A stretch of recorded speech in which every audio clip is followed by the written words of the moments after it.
नमस्कार मैत्रिणींनो, प्रियंकाच रेसिपीमध्ये आपलं मनापासून स्वागत। नेहमी पालकाची भाजी खाऊन कंटाळा आला असेल तर आज बनवा मस्त अशी पालकाची वडी। तुम्ही ही वडी नाश्ता म्हणून सुद्धा खाऊ शकता, नाहीतर जेवणासोबत खाऊ शकता। चवीला सुद्धा खूप मस्त लागते।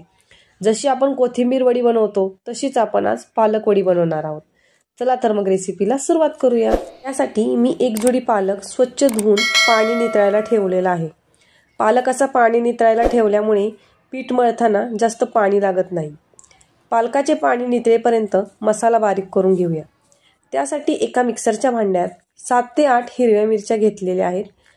त्यानंतर 10 ते 12 लसणाच्या पाकळ्या तसेच अर्धा चमचा जिरे घेतलेले आहेत। आता हे सर्व बारीक करून घेऊयात। मी येथे सर्व पालक बारीक चिरून घेतलेला आहे। त्यामध्ये मी चवीनुसार मीठ व 1 चमचा ओवा घालून घेऊन ते हाताने चुरून घेत आहे। पालक असा हाताने चुरून घेतल्यामुळे त्याला थोडे पाणी सुटते। आता यामध्ये 1 वाटी बेसन पीठ व अर्धी वाटी तांदळाचे पीठ घातलेले आहे। त्यानंतर बारीक केलेला मिरचीचा ठेचा व पांढरे तीळ घालून ते चांगले मिक्स करून घेतलेले आहे। पीठ मळत असताना पालकाला पाणी सुटते। मला हे पीठ थोडे पातळ वाटत असल्यामुळे मी त्यामध्ये अर्धी वाटी बेसन पीठ परत घालत आहे। मला साधारण येथे 1.5 वाटी बेसन पीठ व अर्धी वाटी तांदळाचे पीठ लागलेले आहे। त्यामध्ये मी अर्धा चमचा हळद टाकून पीठ अशा पद्धतीने हलक्या हाताने मळून घेत आहे। तसेच एक चाळण घेऊन त्याला सगळीकडून तेल लावून त्याच्यावर हे मळलेले पीठ अशा पद्धतीने थापून घेतलेले आहे। तुम्ही बघू शकता हे पीठ मी सगळीकडून व्यवस्थित थापून घेतलेले आहे। आता हे उकडण्यासाठी मी एका पातेल्यात पाणी गरम करायला ठेवलेले आहे। त्याच्यावर चाळण ठेवून व त्याच्यावर झाकण ठेवून साधारण 15 मिनिटे मी हे पीठ वाफवून घेणार आहे। 15 मिनिटे झालेले आहेत। आता आपण हे पीठ वाफवले आहे की नाही ते पाहूयात। तुम्ही बघू शकता कलर किती छान आलेला आहे।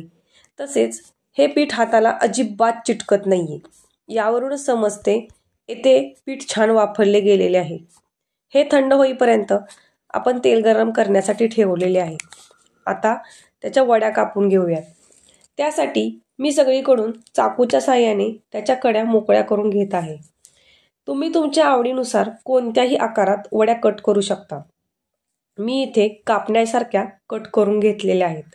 तुम्हाला जर तेलकट खायचे नसेल तर तुम्ही त्या इथे अशाच न तळताही खाऊ शकता, खूप छान लागतात। मी इथे वड्या तळून घेत आहे। तेल छान गरम झालेले आहे। त्यामध्ये मी एक एक करून वड्या सोडून घेतलेल्या आहेत। ह्या वड्या मंद आचेवर उलटून पलटून व्यवस्थित खरपूस तळून घ्यायच्या। ह्या वड्या खायला कोथिंबीरच्या वडीसारख्याच लागतात। सांगितल्याशिवाय तर कोणाला समजणारही नाही की ह्या वड्या पालकाच्या आहेत। इथे बघू शकता वड्या छान तळून झालेल्या आहेत। तुम्ही आवाजावरूनच बघू शकता त्या खरपूस भाजल्या गेलेल्या आहेत।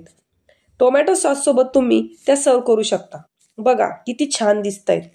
तुम्हाला जर ही माझी रेसिपी आवडली असेल तर मला कमेंट करून नक्की सांगा व माझ्या नवनवीन रेसिपी पाहण्यासाठी माझ्या प्रियंकाच रेसिपी ह्या चॅनलला सबस्क्राईब नक्की करा। धन्यवाद।